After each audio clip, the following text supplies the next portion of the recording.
आस्था और अंधविश्वास का ऐसा खेल हुआ कि भगवान के नाम पर हो गई करोड़ों की ठगी। कहानी सुनेंगे तो सोचेंगे, फिर सोचेंगे पर दिमाग हिल जाएगा। 6 साल से महिला से स्वर्ग के बैंक में भगवान के नाम पर पैसे जमा कर रही थी। भगवान पर अंधविश्वास का ये किस्सा आपको हैरत में डाल देगा।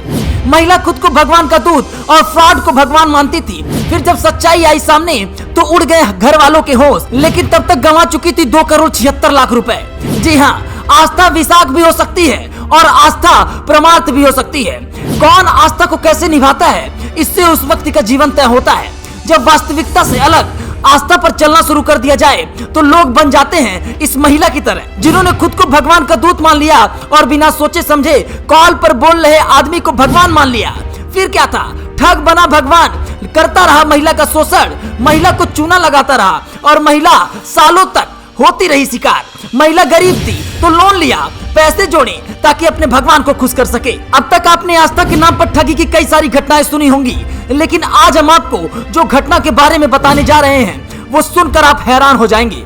एक महिला को इस तरह लूटा गया कि कोई भी यकीन नहीं कर पा रहा। हुआ यूं कि स्पेन की बुजुर्ग महिला 2013 से स्वर्ग के बैंक में पैसा जमा कर रही थी। इसका खुलासा उसे तब हुआ जब वो करोड़ रुपए ठगी जा चुकी थी। दरअसल इस महिला को 2013 में एक फोन आया जिसमें उसे उसकी सेविंग को स्वर्ग के चर्च में जमा करने को कहा गया। महिला को लगा सच में भगवान ने उसे आदेश दिया है और वो पैसा जमा करती रही। ये फ्रॉड उत्तर पश्चिमी स्पेन के लियोन की एक महिला एस्पेरांजा के साथ हुआ। उसने बताया कि एक बार उसे भगवान ने फोन किया और पैसे को स्वर्ग के चर्च में डालने को कहा।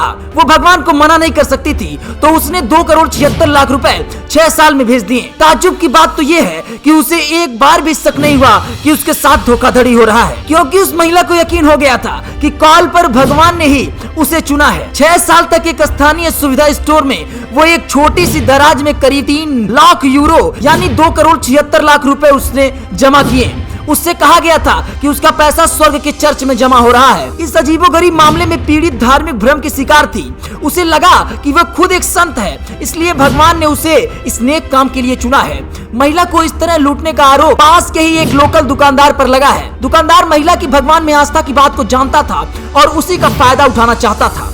महिला ने बताया, 2013 से एक संत हूँ। एक बार कार में कहीं जा रही थी तब मुझे लगा कि मेरे कंधे पर किसी ने हाथ रखा है। जब मैं घर पहुंची तो बाथरूम में ले गया। वहाँ शीशे पर खून से लिखा था, मैं वर्जिन हूँ, यहाँ अपना सारा खून बहाया है। मेरी बेटी तुम एक संत हो, इसे एक स्पंज से पोंछ दो। इतना सब कुछ होने के बाद भगवान का फोन आना मेरे लिए कोई हैरानी की बात नहीं। पीड़ित ने बताया, जब मेरे पास पहली बार भगवान का फोन आया तो मैं हैरान नहीं हुई। कॉल करने वाले ने उसे कहा कि अपना पैसा स्वर्ग के बैंक में भगवान के लिए चेकिंग खाते में जमा करना शुरू कर दो। उसे धरती के बैंक की तुलना से ज्यादा ब्याज देने का वादा भी किया गया। उससे कहा गया कि सेविंग वाले पैसे से स्वर्ग में जाकर उसका घर बनेगा, जिससे यह सौदा उसे अच्छा लगा। 2013 से 2019 तक इस महिला ने सारी सेविंग के साथ 2 बार लोन लेकर एक स्थानीय सुविधा स्टोर में एक छोटे से दराज में उसे जमा करती रही। यहाँ से ठग धीरे धीरे उसका पैसा निकालता रहा। अपने इस बातचीत को लेकर पीड़ित ने अपने घर पर किसी को नहीं बताया, क्योंकि उसे किसी को बताने पर परिवार को जान से मारने की धमकी दी गई थी। बच्चों को इसकी जानकारी तब हुई जब सारा अकाउंट खाली हो चुका था। इस मामले में पुलिस ने एक संदिग्ध को गिरफ्तार किया है, जिसका कहना है कि वो निर्दोष है। हालांकि पुलिस के पास कथित तौर पर यह सबूत है कि वही भगवान बनकर महिला को ठग रहा था। आरोपी के खिलाफ 8 साल की जेल की मांग की गई है।